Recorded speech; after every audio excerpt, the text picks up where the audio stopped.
Assalamualaikum warahmatullahi wabarakatuh. Kami dari kelompok pemasaran daring akan mempresentasikan hasil diskusi tugas sesi 14. Adapun anggota kelompok kami sebagai berikut. Saya Zala Putri Febriani sebagai moderator dan teman-teman saya ada Agnes Nadita Cahyani Tias, Cindy Artika Nawa, dan Nurullah Novitasari. Langsung saja masuk ke pembahasan.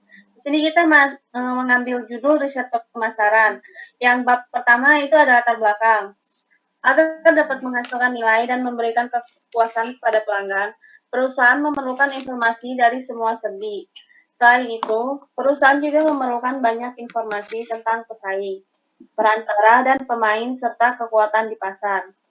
Riset pemasaran mencangkup berbagai kegiatan yang luas, mulai dari potensi dan pangsa pasar, menaksirkan kepuasan dan perilaku pembelian pelanggan, sampai kepada studi pemberian harga, produk, distribusi, dan promosi. Perusahaan dapat melakukan riset pemasaran dengan tenaga sendiri dan dapat pula oleh pihak luar. Apakah digunakan tenaga sendiri atau dari luar, ini sangat bergantung dari kemampuan perusahaan sendiri. Namun, ada kecenderungan menggunakan jasa perusahaan riset. Oleh karena itu, makalah ini disusun dengan tujuan untuk mempermudah dalam memahami proses pembelajaran riset pemasaran. Bab 2 ada definisi. Menurut Sunarta 2007, riset pemasaran merupakan suatu kegiatan yang sistematik dan mempunyai tujuan dalam hal mengidentifikasi masalah, peluang, pengumpulan data, pengelolaan, dan penganalisisan data.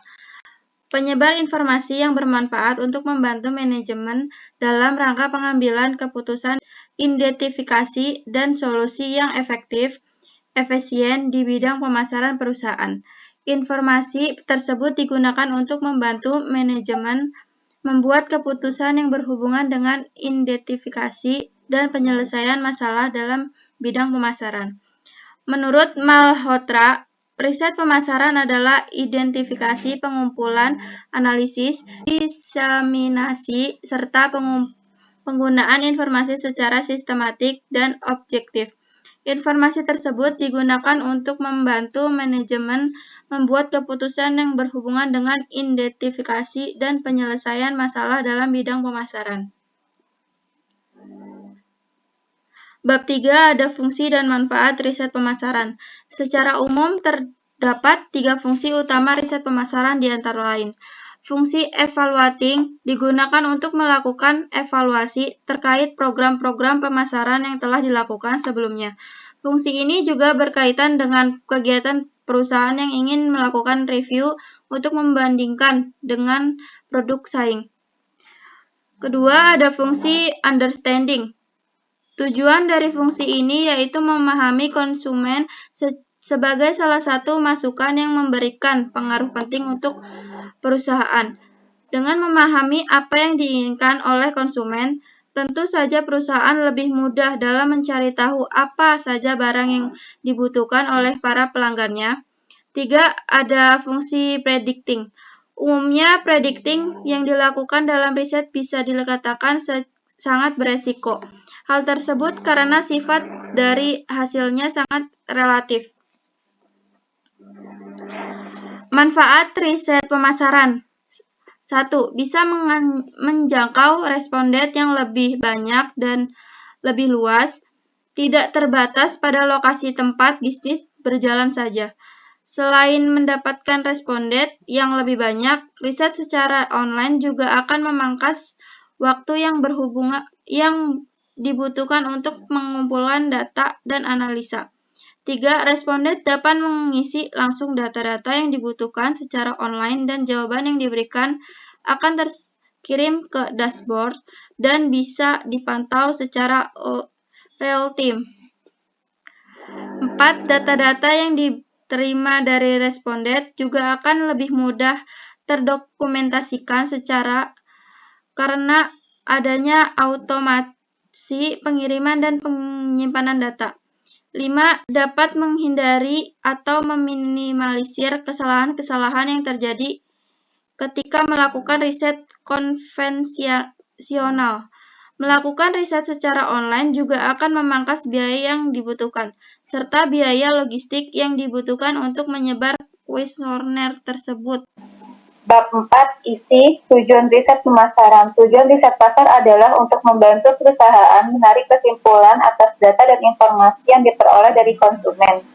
Namun, agar bisa memperoleh manfaat tersebut, tentu ada cara-cara tersendiri berdasarkan metode risetnya.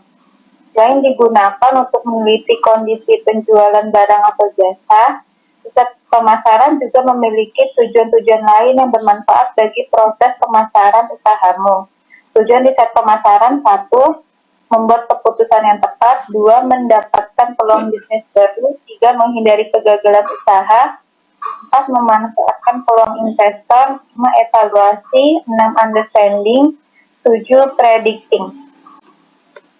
Indikator riset pemasaran, respon rate, seberapa banyak responden yang dihasilkan dari riset tersebut. Semakin tinggi respon rate yang didapatkan, semakin bagus riset yang dihasilkan. 2. Completion rate atau tingkat penyelesaian riset yang tinggi. Completion rate yang tinggi berarti minimnya error atau kesalahan yang muncul dalam riset. 3. Manfaat riset, melihat apakah hasil dari riset tersebut bermanfaat dan relevan untuk keberlangsungan bisnis. Peran riset pemasaran. Riset pemasaran memainkan dua peranan kunci dalam sistem pemasaran. Yang pertama, riset tersebut merupakan bagian dari proses umpan balik intelijen pemasaran yang menyediakan data-data tentang keefektifan bauran pemasaran saat ini dan memberikan wawasan untuk perubahan yang diperlukan kepada para pengambil keputusan. Yang kedua, riset pemasaran merupakan alat utama dalam menelusuri peluang baru di pasaran. Riset segmentasi dan size produk baru membantu mengidentifikasi peluang yang paling menguntungkan bagi manajer pemasaran. 5. Diskusi sumber data riset pasar. Dalam suatu riset akan menggunakan data-data yang dikumpulkan sebagai bahan utama proses pengolahan data. Namun data itu sendiri dibedakan menjadi data primer dan data sekunder. Yang pertama, data primer. Kata primer merupakan lawan dari kata sekunder, di mana artinya asli atau utama atau secara langsung dari sumbernya. Jadi pengertian data primer adalah data asli yang dikumpulkan oleh periset untuk menjawab masalah riset secara khusus. Dalam riset pemasaran, data primer diperoleh secara langsung dari sumbernya, sehingga periset merupakan tangan pertama yang memperoleh data tersebut. Data primer dibedakan menjadi dua, yaitu data kualitatif dan data kuantitatif. Data kualitatif adalah data yang berupa karakteristik, kategori, atau ciri khas suatu objek penelitian. Contohnya, data kualitatif adalah data dikelompokkan berdasarkan jenis kelamin, jenjang pendidikan, daerah asal, jenis pekerjaan. Jika data kualitatif diterapkan pada benda, misalnya data tentang buah, berarti dapat dikelompokkan menjadi ukuran besar, sedang, kecil. Pada rasa, buah menjadi manis dan tidak manis. Yang kedua, data kuantitatif adalah data yang berupa angka-angka atau bilangan baik utuh atau diskrit maupun tidak utuh atau kontinu. Data kuantitatif jenis diskrit misalnya data mengenai jumlah konsumen, jumlah televisi, jumlah mobil, jumlah karyawan, jumlah penjual, jumlah dan sebagainya. Sedangkan data kuantitatif jenis kontinu misalnya ukuran berat badan atau berat dalam perdagangan, ukuran jarak, ukuran tinggi rendah, dan sebagainya. Yang kedua ada data sekunder. Setelah data primer atau data utama pada riset dilakukan, sebagai sarana pendukungnya adalah data bersifat sekunder, atau yang kedua maksudnya adalah bahwa selain data utama, periset memandang perlu untuk menambah daya dukung atas penelitiannya dengan data-data yang lain yang berkaitan dengan penelitian.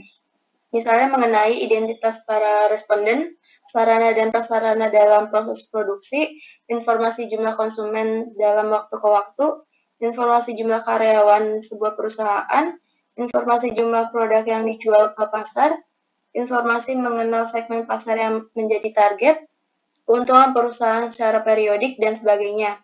Untuk itu, data sekunder menjadi penting sebagai pemberi informasi yang mendukung suatu riset tertentu.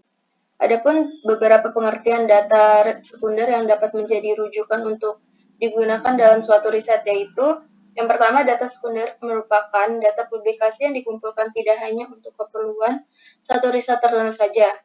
Yang kedua, data sekunder merupakan data yang telah dikumpulkan oleh pihak lain, bukan oleh periset sendiri, untuk tujuan yang lain. Hal ini mengandung arti bahwa periset hanya memanfaatkan data yang sudah ada untuk risetnya. Selanjutnya ada kuesioner. Diperlukan untuk berbagai tujuan, tidak hanya untuk riset pemasaran saja, tetapi banyak kepentingan di dalamnya. Setiap saat seseorang atau sekelompok tim kerja ketika membutuhkan data yang diperlukan sebagai dasar kerjanya, maka ketika itu pula mereka merasa perlu membuat data pertanyaan atau kuesioner. 4 hal penting yang perlu dilakukan untuk menyusun kuesioner yang efektif, yaitu tidak terlalu panjang, pertanyaan jelas, tidak mengandung pertanyaan yang mengarah jawaban responden, dan yang terakhir, ada bagian umum dan bagian khusus. Selanjutnya ada 4 tipe pertanyaan yang biasa digunakan dalam suatu survei. Yang pertama, 2 pilihan atau two choice digunakan untuk pertanyaan dengan jawaban ya atau tidak. Yang kedua ada pilihan berganda multiple choice untuk memilih jawaban dari sejumlah pilihan yang ada. Yang ketiga ada ranking. Pertanyaan tipe ranking meminta responden untuk mengurutkan beberapa hal dari yang penting sampai yang tidak penting. Dan yang terakhir ada terbuka, open-ended. Pertanyaan tipe terbuka mempersilahkan konsumen untuk menulis atau mendeskripsikan jawaban tanpa dibatasi oleh pilihan tertentu. Selanjutnya ada makna tanggapan responden. Dalam menentukan arti jawaban terdapat 4 hal yang utama, yaitu pertama tren, yaitu jawaban yang secara signifikan tinggi atau rendah terhadap pilihan tertentu. Yang kedua ada similaritas, yaitu tren yang sama-sama dialami oleh berbagai kelompok demografis yang berlebihan. Yang ketiga ada kontradiksi, yaitu hasil riset kontradiktif perlu dicari tahu alasannya. Kontradiksi juga bisa menunjukkan adanya cacat pada metode survei. Dan yang terakhir ada outgrouping, ditemukan pada pelaku riset mendapatkan hasil yang tidak diharapkan atau yang tidak dapat dijelaskan. Yang terakhir ada kesimpulan dan saran. Ada beberapa tujuan dilakukannya riset pasar, antara lain yang pertama menganalisis pasar. Analisis pasar membantu memperhitungkan potensi pasar untuk produk, jasa, atau usaha baru. Analisis pasar dapat memberikan informasi mengenai calon pelanggan, pasar potensial, lokasi usaha, dan pesaing. Yang kedua, menganalisis tanggapan pasar terhadap suatu produk atau jasa. Analisis ini dimaksudkan untuk memperhitungkan potensi produk atau jasa di pasar. Yang ketiga, menganalisis efektivitas iklan atau promosi dan perusahaan riset. Ini membantu pemilik perusahaan untuk menyeleksi media periklanan yang paling efektif dan paling cost efektif. Yang terakhir, menyusun strategi, yaitu pengkajian perencanaan strategis, melacak pertumbuhan dan kemerosotan pasar-pasar yang sudah ada, dan membantu menemukan produk-produk atau jasa-jasa yang akan sukses dalam pasar tersebut.